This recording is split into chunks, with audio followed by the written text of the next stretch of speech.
Hello and welcome back to Meeting Point English, and today we've got a bit of pronunciation. Somebody recently asked me about the pronunciation for the words with ough in them, and they are rather complicated.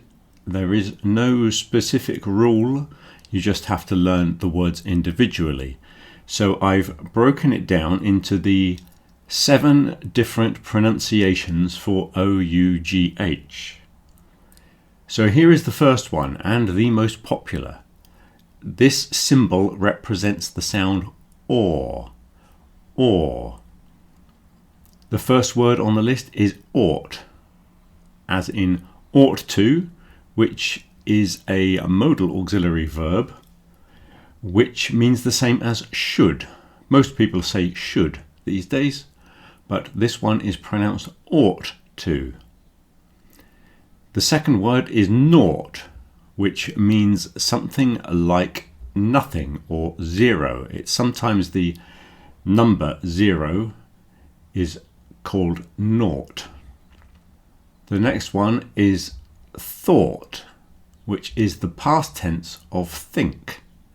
You'll notice that all of these following ones that we have now are all past tenses of different verbs.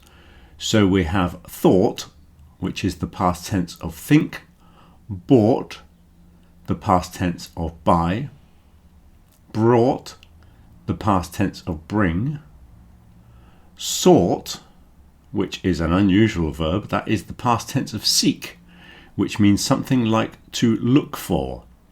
You don't often see that verb these days. Seek. Seek, the past tense is sought. Then we have fought, which is of course the past tense of fight. And another unusual verb which you don't see very often, wrought, which is the past tense of write, which is an old verb which means to make. You probably won't see that one very often, but the pronunciation is the same. So all of these come with or. Ought, naught, thought, bought, brought, sought, fought, and wrought. So here is the second group. These are pronounced off. Off. Cough. Cough, of course, is that noise you make in your throat, like that. Trough is an unusual word which you won't see very often unless you work on a farm, unless you're feeding animals. You imagine feeding the pigs. The long container which you put the pig's food in is called a trough. Cough, trough. The next group are pronounced O. This diphthong symbol here is pronounced O. Though, although. Now these are basically the same thing. They are adverbs or conjunctions which show contrast or concession. Although it was raining, we still went to the beach. That is a concession adverb. Though, although. The last one is dough. Again, you won't see this very often. That is uncooked bread, dough. It's also where the word donut comes from. Dough. The first word is though. The last word is dough. You see how the th is pronounced v. You might pronounce the first one and the last one the same. It doesn't matter too much because it's a very common pronunciation. Though, although, dough. The next group is uff, rough, tough, enough.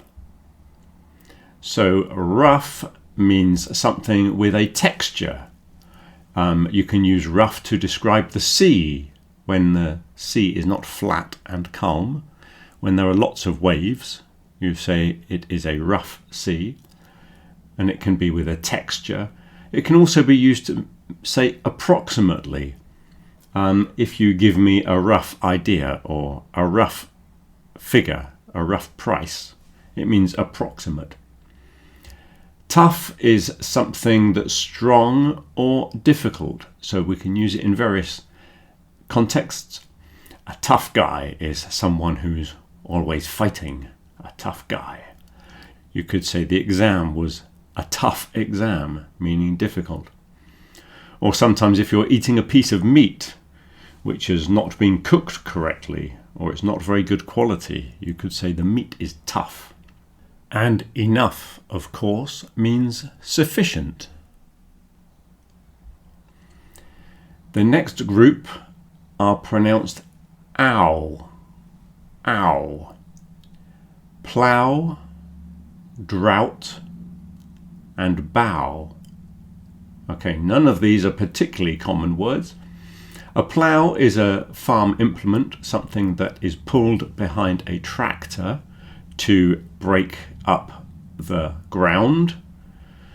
A drought is when it doesn't rain for a very long time and all of the plants die. And a bough is like a branch of a tree. So we have plough, drought, bough. The next group are pronounced ough.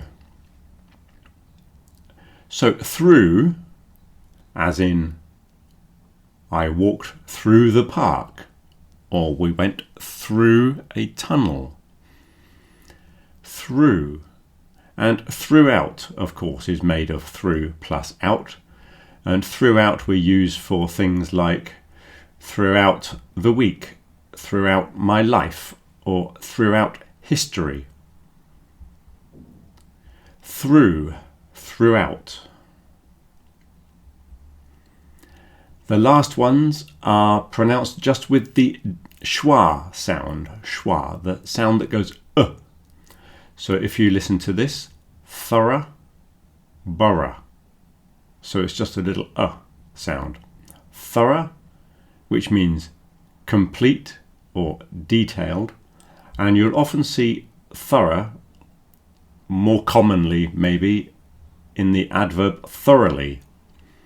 You must read the document thoroughly, meaning completely or with a lot of care and attention. You must do your work thoroughly. And borough is, well, we can call it a town.